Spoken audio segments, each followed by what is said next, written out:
This week we'll be looking at the TV film Murder on the Orient Express starring David Suchet, particularly how it uses the genre of mystery to construct a moral argument. Over the course of this discussion I will have to reveal certain plot points, but I will refrain from spoiling the whodunit reveal. A murder mystery is the ideal genre to deal with moral questions, because murder always naturally has a moral dimension, because there's an automatic sense of suspense which makes the plot engaging. The central moral question of this story deals with the nature of justice. Right at the beginning we see Poirot concluding a case in which a man confronted commits suicide because he concealed an error of judgment that he had committed. We find out that Poirot was in Turkey, and a little later he and certain future passengers on the Orient Express witness the stoning of a woman for adultery. When the action moves to the Orient Express, we are introduced to an eclectic group of passengers, including a woman who witnessed the stoning, and she and Poirot briefly debate the event. Of course I am. In distress, I could do nothing to help. Aren't you? Oh, bien sûr, but justice is often upsetting to witness. Justice? It's like the gallows in England, right?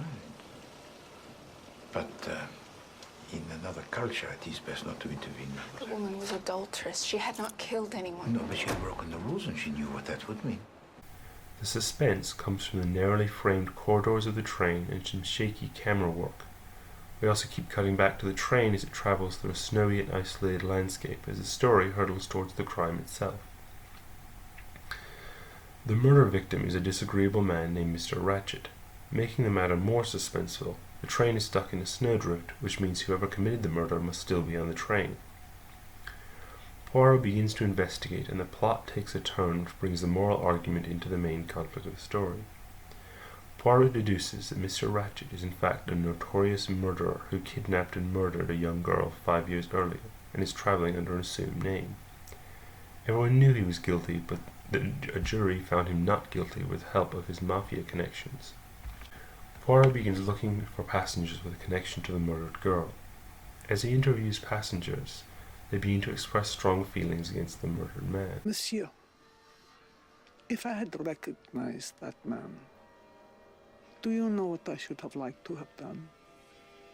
I should have liked to have called my servants, flog this man to death, and throw him on the rubbish heap. That is what was done with such a man when I was young, monsieur. Make no mistake. I would have stabbed him as he slept, and been proud to confess. Penance and forgiveness is false, isn't it, Monsieur Poirot?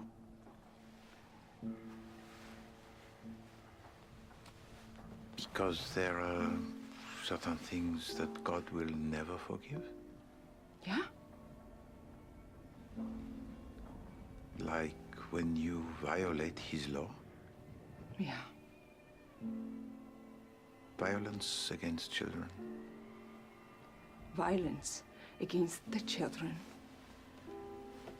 This man who is dead. Maybe God came last night on this train and refused to forgive. The story ends not with Poirot figuring out who committed the crime, but rather with Poirot having to decide if he should turn the murderer over to the police. Certain of the passengers feel that the circumstances under which the murder took place absolve the murderer of blame. Poirot strongly disagrees and wrestles with what justice truly means.